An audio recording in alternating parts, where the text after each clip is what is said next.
ดีครับเพื่อนๆทุกคนเจอกับพวกเราครับ KJ Camp ครับช่องของคนชอบเที่ยววันนี้ไม่ได้ไปแคมปิ้งที่ไหนครับวันนี้เราจะไปกินก๋วยเตี๋ยวเรือวัดจีนครับในอยุธยาครับเดี๋ยวเราจะเดินทางกันเลยก่อนไปเพื่อนๆครับฝากกดไลค์กดแชร์กดติดตามเพื่อเป็นกำลังใจให้พวกเราด้วยนะครับไปกันเลยครับ Okay.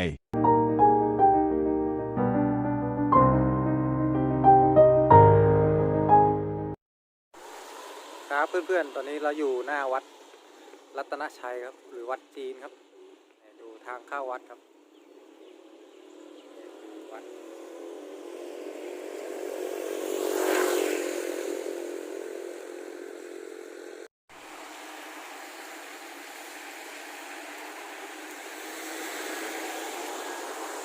นี่ครับรถก็จะเข้าไปในวัดได้เลยครับไปจอดข้างในวัด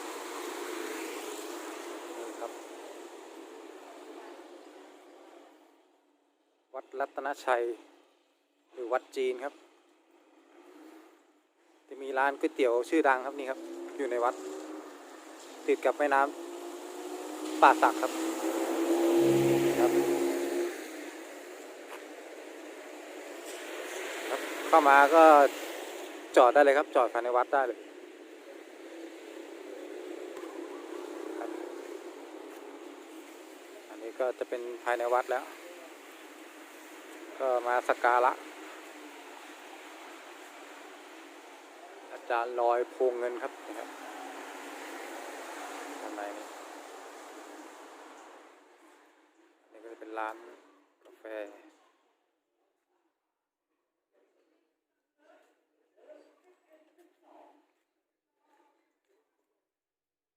นะครับบริเวณที่จอดรถวัดนี้สร้างมาเมื่อปี 2325 เดิมมีนามว่าวัดจีนนารามหรือที่ชาวบ้านเรียกกันว่าวัดจีนและได้เปลี่ยนมาเป็นวัดรัตนชัยมีเรื่องเล่ามาว่าเคยเป็นที่อยู่ของพระเจ้าตากสินมหาราช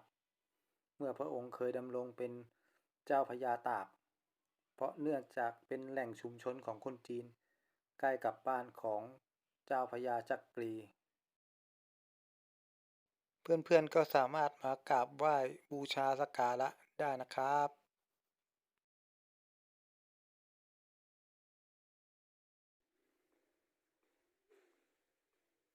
ครับเดี๋ยวเราจะพากันไปกินก๋วยเตี๋ยวข้างริมแม่น้ำป่าสักครับเกมจอดรถไปตรงนี้เดี๋ยวไปกันเลย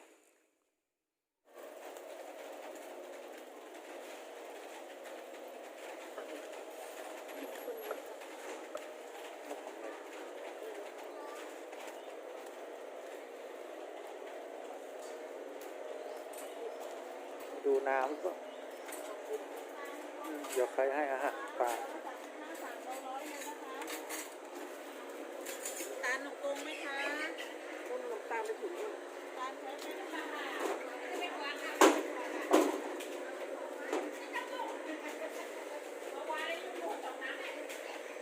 โอ้น้ำขึ้นเยอะ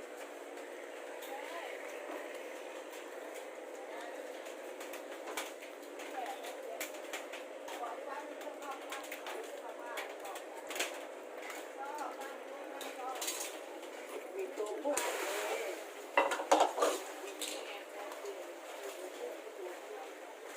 ก็เอาอะไรเส้นเล็ก เป็นตั้งวันจับนอนลงมาแล้วนะแล้วที่มัน เส้นเล็กน้ำ เป็นเนื้อ เอาเนื้อครับ แล้วมัน พิเศษม้ามเลยครับจับนอนลงมาแล้วนะหลังแล้วก็โดนหมันสอง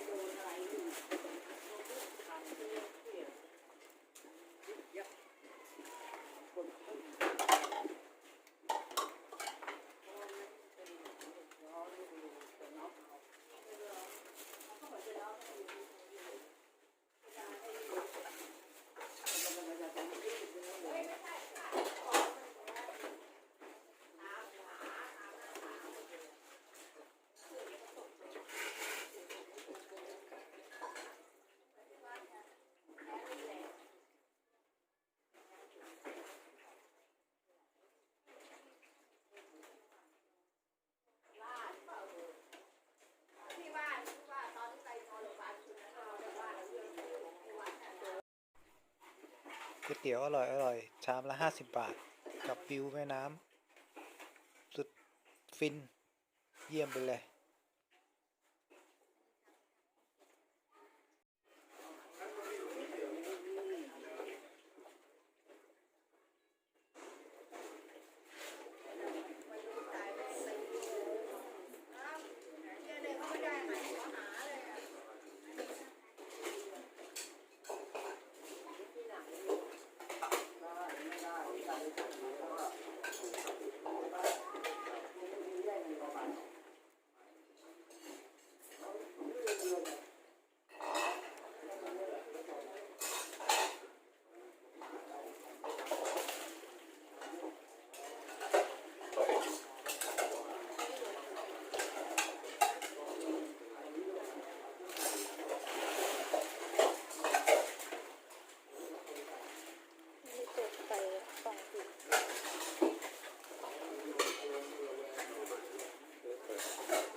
แต่ก็ระหว่าง คนละอย่างกันเลย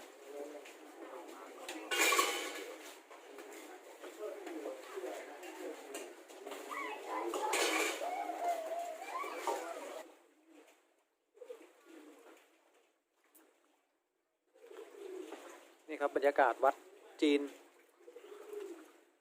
ริมแม่น้ำป่าสักครับกินก๋วยเตี๋ยวเสร็จก็มาให้อาหารปลาได้ครับวิวยังสวยครับ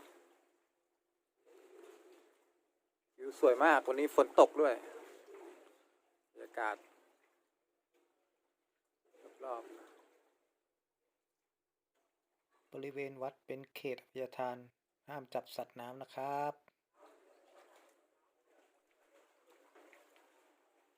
ปลาหน้าวัดปลาหลังวัดไม่ใช่ปลาหน้าวัดปลาหลังวัดครับโอ้เยอะมากเลยปลา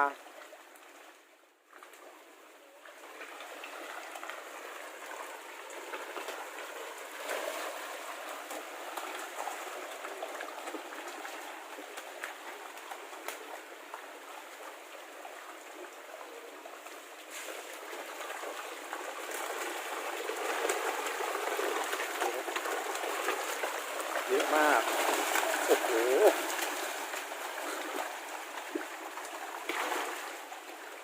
นี่ครับ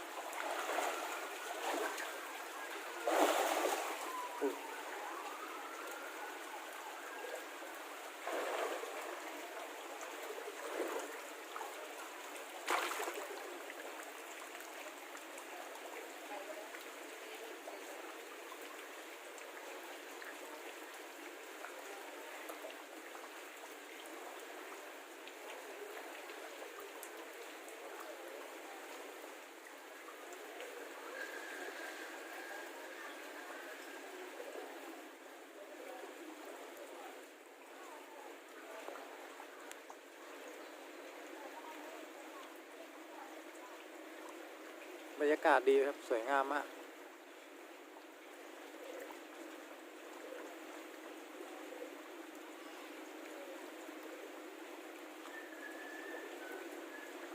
เพื่อนๆต้องมาแล้วครับนี่บรรยากาศดีมากเลยวัดจีนครับ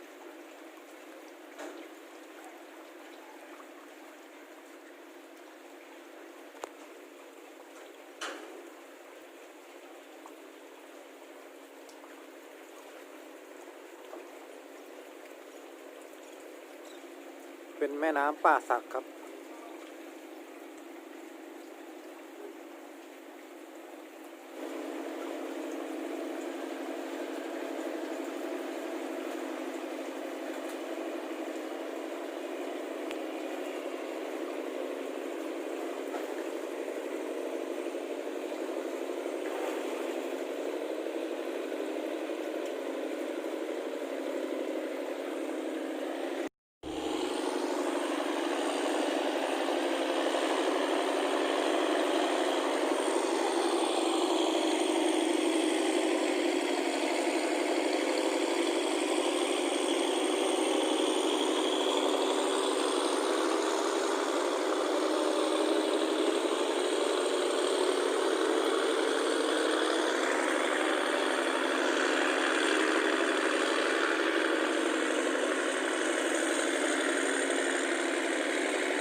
นะเดี๋ยวให้ฝากเพื่อนกดไลค์กดแชร์กดติดตามเพื่อเป็นกำลังใจทำคลิปต่อไปด้วยนะครับเดี๋ยวเราลากันไปแค่นี้กลับบ้านนะครับโอเคบ๊ายบายกายบ๊ายบายหน่อยโอเคครับ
สวยมากสวยมาก ตาลูกโป่งไหมเร็ว มีของขายด้วยครับวัดจีน